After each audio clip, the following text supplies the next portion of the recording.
have a powerful waterborne infrastructure in place. Then comes the A2 highway, also known as the Bundesautobahn 2. Starting in the city of Oberhausen in Germany's west, this highway stretches for about 300 miles to reach the outskirts of Berlin in Germany's east. Crucially, it ends close to the German border, providing a means for sending soldiers into Poland and then possibly onto the Baltic states to reinforce the eastern front. But there's a problem with the A2 highway.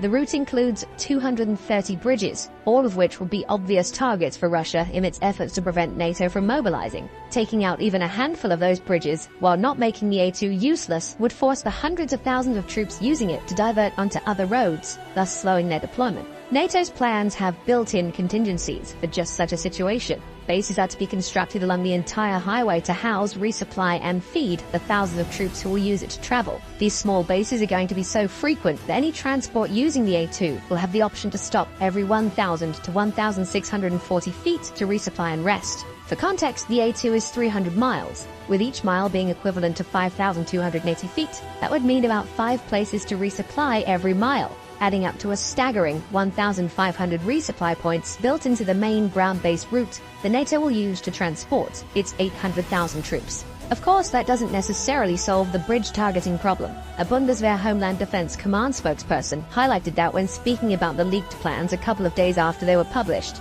The planning takes into account not just one motorway as an axis of movement through Germany, the spokesperson claimed, but also many motorways and federal highways. In short, the A2 is just one example of several highways Germany is going to reinforce with masses of supply points to enable the transportation of NATO troops. There are other contingencies in place. A month before the NATO documents were leaked, the UK newspaper The Express revealed that NATO was in the process of creating 5 superhighways that stretch throughout Europe. Again, Germany will be the hub. 5 of its North Sea ports will welcome hundreds of thousands of soldiers from the US and other parts of Europe.